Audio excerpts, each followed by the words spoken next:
Alors, monsieur Lies Rahmani, vous êtes à Bruxelles, capitale belgo-européenne. Je suppose que c'est pour assister au rassemblement de la communauté algérienne de Belgique, du Luxembourg et des Pays-Bas. Moi, ce que je voudrais savoir, enfin, je voudrais avoir votre point de vue sur l'évolution de la situation en Algérie à travers notamment les grandes sorties d'aujourd'hui qui viennent en support de celles d'avant. Voilà. Je voudrais un peu que vous nous Tout donniez d'abord, votre point de vue je tiens à saluer les Algériens. Donc, salam alaikum wa rahmatullahi wa barakatuh. Azur, bonsoir tout le monde. Effectivement, je suis à Bruxelles, donc la capitale belgo-européenne, comme vous dites, monsieur. Effectivement, c'est pour assister demain au rassemblement et à la manifestation pacifique. Je ne dirais pas une manifestation qui est en soutien à la manifestation d'Algérie, mais une manifestation des Algériens pour l'Algérie. Ce n'est pas un soutien, c'est des Algériens. دونك هادو الجزائريين رايحين يتظاهروا هما تاني من اجل الجزائر الغد ماشي من اجل المسانده لانهم جزائريين ما يساندوش هما تاني معنيين بالموقف هذا فقط. حتى الجزائريين في الجزائر نظن هما ما يساندوش انا على حسب لي سلوغون تاعهم ولا ما شفتش انا شعارات جي با فيو دي سلوغون كي سوتيان سوسي او سولا ils demandent le changement une نفس المطالب libre et démocratique نفس une المطالب justice indépendante tout à fait نفس المطالب نتاع الشعب الجزائري كانوا عايشين في الجزائر او عايشين في الخارج فهم جزائريين عندهم نفس المطالب تغيير النظام كامل كما راه جمهوريه جديده دوله عداله دوله ديمقراطيه نمشيو في اطار يعني الدولة الحقيقية اللي تقدر تمتد بنا إلى دولة متطورة دولة حضارية دولة قانونية دولة عدالة فقط هذا المطلب نتاع جزائريين الخارج وجزائريين الداخل لا فرق بينهما on fait pas de différence entre les Algériens de l'intérieur et les Algériens de l'extérieur on est Algériens point c'est tout on a les mêmes revendications نفس المطالب دولة العدالة l'état de droit فقط. Je m'excuse, M. Rahmani, mais je vous fais part un peu d'une synthèse des discussions que j'entends dans les institutions européennes. Ils sont apparemment, moi, ils sont plutôt rassurants par rapport au changement qui se déroule en Algérie, d'autant plus que l'ashya اللي ذكرتها هما ce sont leurs valeurs, القيم تاعهم العدالة, justice indépendante, état de droit, etc. Ils ne peuvent pas honnêtement dire on est contre. Et en plus, ce que j'entends moi les eurodéputés, je vous dis, moi je suis journaliste, je n'interviens pas, je les entends, c'est mon pays quand même, ils sont rassurés par le comportement plutôt positif de l'armée algérienne maintenant. Qu'est-ce que vous en pensez? Bon, أنا نجاوبك بصراحة je vais vous répondre honnêtement. Personnellement ما تهمنيش واش تخمم لا كوميسيون أوروبيان ولا واش تخمم لا كوميسيون نتاع لا لابوني ولا نتاع البول نور. Il s'agit d'une affaire algéro-algérienne. دونك واش يخمموا هما ما يهمنيش على باز. سكي مانتيريس انا يهمني انا الشعب الجزائري واش يخمم واش يطمح qu'est-ce qu'il veut et quel est son rapport avec la dictature qui existe en Algérie. Bark. Maintenant que les autorités européennes cautionnent, ne cautionnent pas, ce n'est pas leur problème. On est libre et indépendant et on cherche à l'être encore beaucoup plus. On est maître chez nous. Si demain on décide qu'on soit des esclaves de X ou Y, c'est à nous de décider. Si on décide d'être libre, c'est à nous. La Commission européenne, elle n'a qu'à régler ses problèmes. Si elle veut parler d'Algérie, c'est d'égal à égal concernant des problématiques qui sont communes. Mais ça ne m'intéresse pas ce que eux pensent. Ce qui m'intéresse, ce que moi je pense. En tant qu'Algérien, ce que moi je veux. Ce n'est pas la Commission européenne de décider. Ni j'ai à prendre en compte ce qu'elle veut. Je connais mes intérêts, je les défends. Bec et ongle. Moi, ce n'était pas l'objet de ma question. Hein. Moi-même, tout d'abord, je n'ai pas parlé de Commission européenne, j'ai parlé des eurodéputés. Des eurodéputés et autres. Mais moi, personnellement, là, ça fait rien, je vous porte la contradiction. Malish, on est là dans le débat. Je préfère les déclarations de l'Union, parce que l'Algérie ne sera jamais un pays isolé. Je préfère les déclarations de principe de l'Union européenne, même s'il y a de l'hypocrisie, c'est ça la politique, que les interventions directes et fâcheuses du gouvernement français au début du mouvement populaire. Voilà ce Monsieur, que je voulais dire. on est- C'est tout. non mais je vous comprends parfaitement, mais on n'est pas en contradiction. Ce que je veux vous dire, tout simplement, c'est que c'est effectivement, l'Algérie, c'est pas un pays qui est isolé dans le monde. Donc c'est un pays qui subit, qui agit, qui interagit avec son environnement national, régional et international. Mais il y a au fait une autre, comme on dit, problématique, c'est que en agissant en tant qu'État souverain est une chose, en tant qu'État asservi qui observe ce que l'autre dit est une autre chose.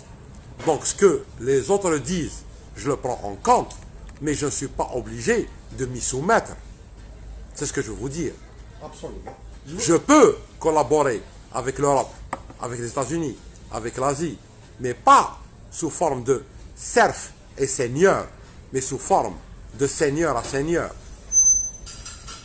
Je vous remercie, monsieur Rahmani. Je vous en prie. Alors, de mon côté, j'aurais quelques questions à vous poser également. On le répète, vous êtes bien ici pour assister au rassemblement qu'il y aura demain à Bruxelles, donc en soutien pour le peuple algérien. Et je me demandais ce que vous pensez de ces actions, si elles ont un réel poids, un réel poids. D'abord, je tiens à remercier le même jeune homme qui me pose la question, qui est organisateur de la manifestation de demain. Si je suis à Bruxelles, c'est pour participer à la manifestation en tant que citoyen, pas pour de la récupération politique. On est bien. Donc, pour moi, c'est un honneur personnellement de voir un jeune de la deuxième génération algérienne vivant en Occident. يعني هز في قلبه يعني محبة الجزائر والروح الوطنية سي يعني حاجة مانيفيك كما يقولوا تاوعنا لي جون عندهم بلاد يعيشوا فيها احنا الجزائر عايشة فينا les gens ils ont des pays احنا notre pays vit en nous et la preuve on est là par ce jeune homme qui s'appelle Karim je ne sais pas le nom de famille j'ai pas le droit pour l'instant sauf à lui s'il veut l'énoncer c'est autre chose Massinissa. si vous voulez voilà Et- donc pour nous pardon oui effectivement jeune homme monsieur plutôt Merci. même si vous êtes jeune je vous dis monsieur Merci. vous méritez le titre de monsieur. Effectivement, votre action à l'étranger, elle est très importante. Pourquoi? Parce que vous êtes, si vous voulez, l'interface de communication qui transmet, en fait, le vœu des Algériens à la liberté. Vous représentez le peuple algérien à l'Occident. Vous êtes le porte-voix des Algériens à Bruxelles. Vous êtes. Donc c'est important ce que vous faites. J'essaie de m'exprimer toujours en tant que citoyen et en tant que citoyen tout simplement, et je me pose des questions en tant que tel. Et je me demandais également donc quels seraient vos conseils pour ne plus reproduire le même schéma qu'il y a depuis toutes ces années en Algérie et selon moi dans C'est simple. beaucoup de pays. C'est simple, jeune homme. Il faut qu'on se batte, il faut qu'on arrive à réaliser ce qu'on appelle l'état de droit. État de droit. Une fois qu'on a établi l'état de droit, là où on va sacraliser la règle de droit, c'est fini. L'Algérie est partie sur de très bonnes bases. Parce qu'il n'y a pas une autre solution pour qu'un État puisse évoluer à part l'état de droit. Et j'imagine que vous avez déjà des notions et des idées de comment pouvoir arriver à atteindre cet état de droit. Ça, en tant que parti, oui, bien sûr. En tant que Front des Forces Vives, oui. On a notre programme qu'on exposera le jour venu, comme tous les autres partis, je pense. Et même vous, demain, si vous créez un parti, vous aurez un programme. Et c'est aux Algériens après de décider quel est le programme qui leur correspond le plus. Oui, effectivement, on a notre programme, on a notre avis sur la situation, sur comment établir l'état de droit, c'est quoi pour nous l'état de droit, quelle est la nouvelle constitution, elle doit être rédigée comment, quels sont les axes de la constitution, après on passera vers les lois organiques, etc. Même l'état en lui-même, on doit le définir en Algérie. Est-ce qu'on sera pour un état présidentiel, paraprésidentiel, parlementaire, un mix entre les deux, ou on va choisir une formule qui correspond à la société algérienne. Donc là, maintenant, c'est autre chose. Donc chacun a son programme. Après, Et au peuple de choisir. Exactement. De voter. J'ai une dernière question qui est peut-être un petit peu prématurée, mais qui m'interpelle déjà depuis un moment. Donc selon vous, quel sera le moment opportun pour réclamer des comptes aux éventuels complices du pillage qu'il y a eu en Algérie et même dans toute l'Afrique? en fait, quand on parle de pillage, avant le pillage, il y a un autre problème. C'est le mensonge politique et historique. Il est pire que le pillage pécunier. يعني سرقة الدراهم هذه جريمة صغيرة لكن سرقة التاريخ qu'on nous pille notre histoire, qu'on nous pille nos origines, notre culture, ça c'est le problème plus grave. Parce que l'argent, nous on peut le fabriquer, mais notre identité, notre histoire, on ne peut pas la fabriquer, elle est là, il faut la récupérer en fait. Exactement. Tout simplement. Maintenant, si vous voulez, quel est le moment opportun? Quand on établira l'état de droit, c'est à ce moment-là, avec le vrai droit, qu'on pourra juger tout le monde. Même les gens morts à titre posthume, on va les passer en justice. S'ils ont commis des crimes, il faut qu'on identifie les crimes qu'ils ont commis, qu'on les juge à titre posthume. Ne fût-ce que pour l'histoire et pour Exact. pour notre histoire. Non, mais justement, pour l'histoire elle-même. Parce que pourquoi? De notre histoire, on pourra avancer vers l'avenir et éviter les erreurs du passé. باش ما نعاودوش الاخطاء السابق. ندخلوا في المستقبل avec كيما نقولوا حنايا مع تاريخ مفهوم واضح ومتعلمين منه الدروس اللي عطاها لنا ماشي مع تاريخ مدرح. J'essaie de parler باللغات الاثنين. Bien sûr, bien sûr. Désolé pour l'auditoire, mais on est à Bruxelles, donc les questions sont pratiquement en français. Mais نعملوا وسعنا باش نهضروا بالعربية ثاني en même temps. Moi, c'est pour rassurer Karim, mon ami jeune, mais c'est un ami quand même. Lui, je pense que l'esprit de sa question, c'est comment récupérer l'argent volé en Algérie. Et je pense là, à ce niveau, ne t'inquiète pas, Karim, je te tutoie parce que tu es plus jeune que moi et je suis l'ami de ton papa. Je pense que tu n'as pas à t'inquiéter, comme l'a dit M. Rahmani. Une justice indépendante peut récupérer tout l'argent stocké dans les offshore, même dans les banques, et même les États sérieux livreront tous les secrets à un État démocratique et légitime. Voilà. Bien Moi, sûr, je bien pense sûr, que tout à il y a fait. certaines associations qui le disent. Plus que c'est en fait c'est le droit international Le aussi. droit international. Bien sûr. Et l'Algérie a signé des conventions. Bien comme sûr. etc. Là, ne Tout à fait. t'inquiète pas. Et en plus, il faut notamment regarder ce que disent les associations anticorruption, que ce pouvoir de bandits martyrisé à l'époque, ils disent notamment Djilani Hajjaj, etc. Ils ont tout un dispositif de lutte sérieuse contre la corruption, comment récupérer l'argent, comment protéger les dénonciateurs, etc. Là, il n'y a pas lieu de s'inquiéter. Mais ça sera une justice indépendante qui fera ça. Bien sûr, tout à fait. Dans l'état de droit, surtout si on a un parlement élu de manière démocratique et réellement populaire, dans ces cas-là, on peut faire par exemple voter une loi qui permette aux différents services de l'État algérien de poursuivre tout Algérien qui a commis un délit ou un crime économique partout dans le monde, quelle que soit sa nationalité, au même titre que les États-Unis. Il faut juste faire voter cette loi-là et après, c'est à nos différents services de faire leur travail selon les lois algériennes. Justement à ce sujet, au niveau des élections, que pensez-vous des élections par tirage au sort? Est-ce que ça vous parle? Est-ce que vous pensez que c'est envisageable pour l'Algérie? Ça me parle pas vraiment, mais expliquez-moi peut-être, c'est quoi le tirage au sort? Je n'ai pas tous les tenants et les aboutissants pour vous expliquer ça. Il y a des personnes très intéressantes, des économistes, des professeurs d'économie, tels Étienne Chouard, qui développent ça de mieux en mieux. Je ne saurais pas vous expliquer ça exactement. Maintenant, c'est un système qui a fonctionné pendant plus de 200 ans en Grèce.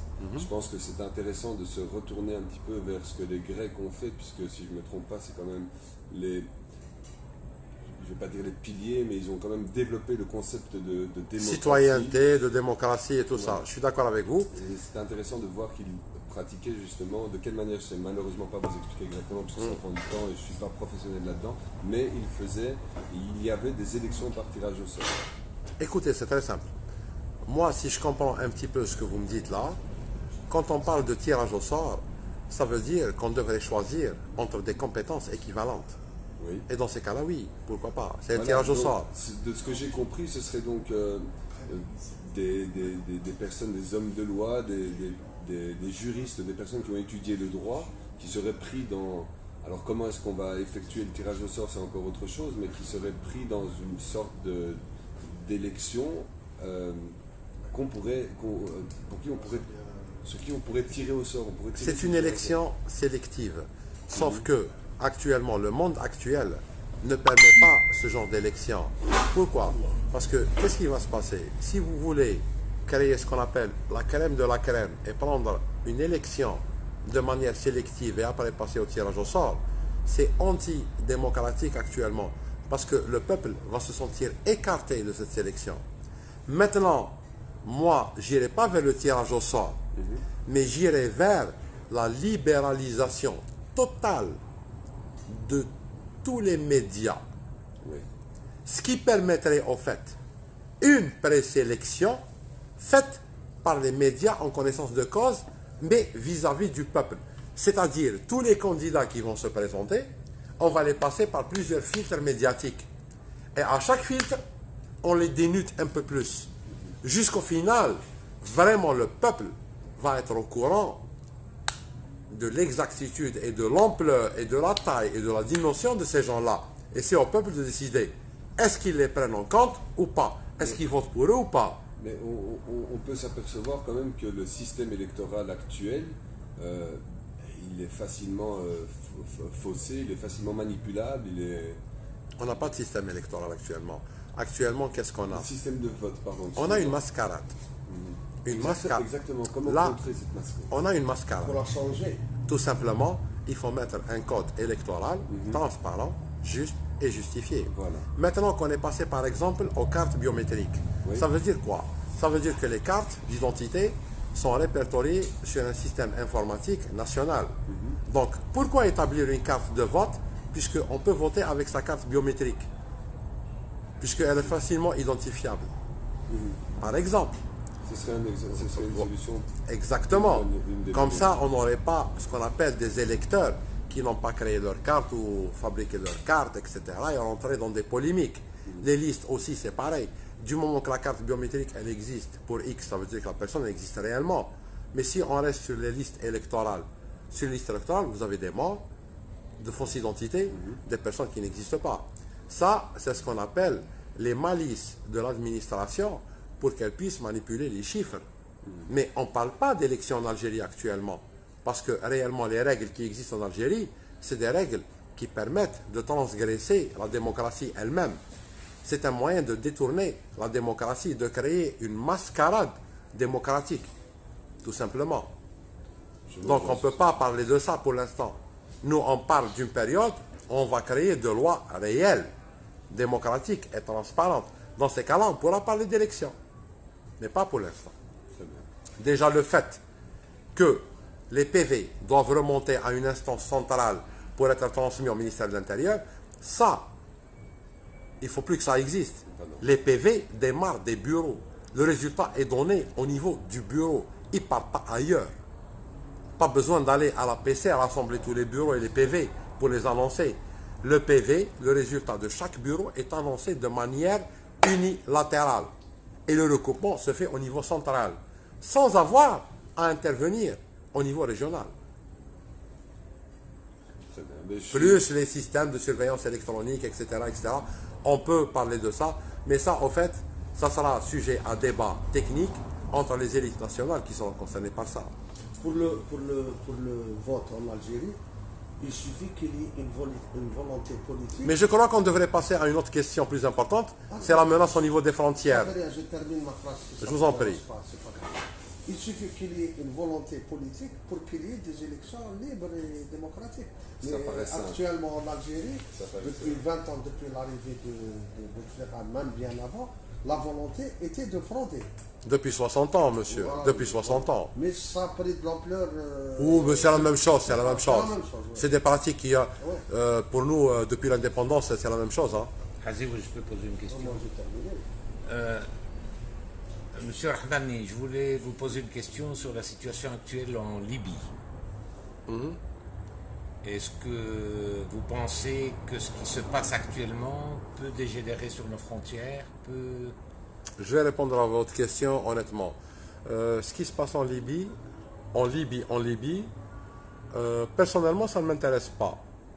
Ils peuvent aller en enfer, s'auto-exécuter, s'auto-mutiler, ça ne m'intéresse pas. Maintenant, si votre question concerne nos frontières, là, ça m'intéresse. Oui. Apparemment, certaines caisses de résonance médiatique font circuler une information que des forces libyennes sont en train de s'amasser au niveau des frontières algériennes. Ma réponse, je souhaite que ça soit une vérité.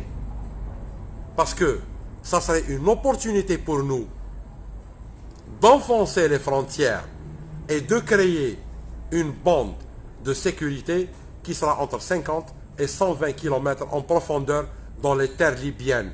Et l'armée algérienne, on a les moyens et le besoin stratégique est là. Et ça justifierait notre intervention, je ne vais pas dire manu militare, mais militaire au niveau des frontières. Quitte à ce que même ce fameux général Haftar, nous ضربوه وين راح aux frontières de la Libye avec l'Égypte.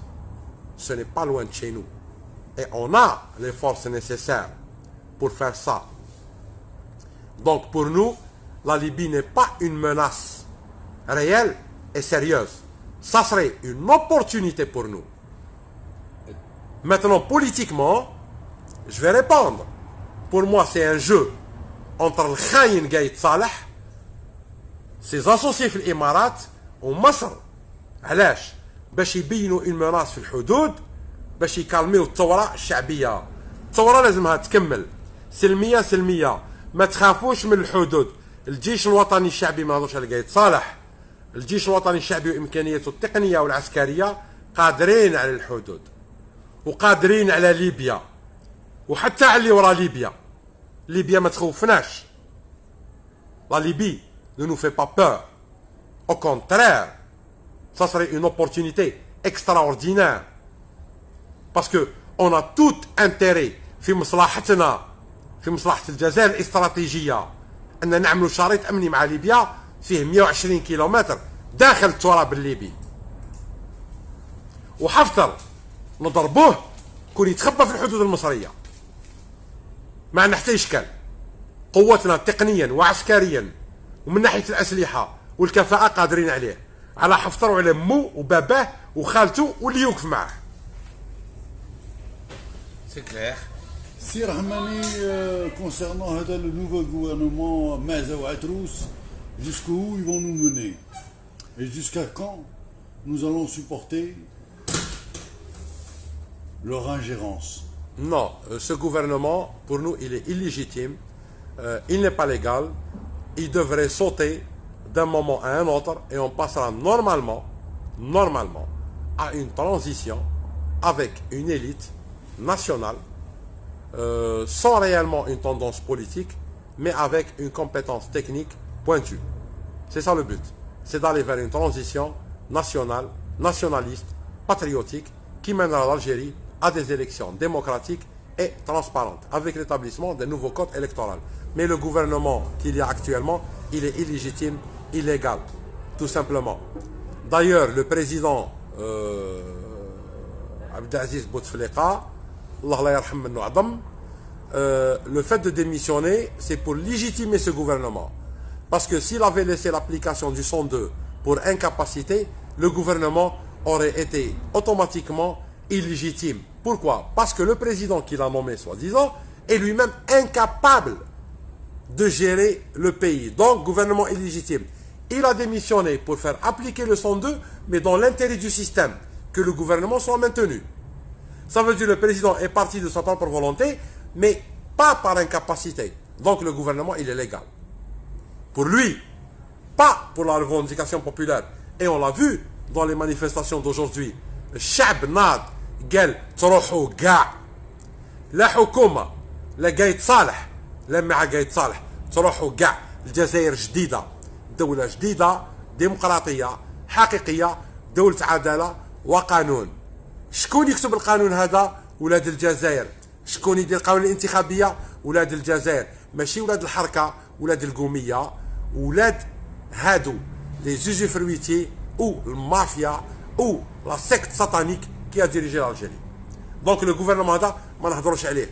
بور نو ني هو ني لي ديسيزيون كيل بروندرا سون نول اي نون افنو. برك. Nouvelle République. نوفيل ريبوبليك Inch'Allah. ان شاء الله. Il y a quelque chose quand même que je voulais vous demander déjà, et c'était intéressant sur la question précédente. Est-ce que vous pensez qu'on arrivera un jour aux États-Unis d'Afrique?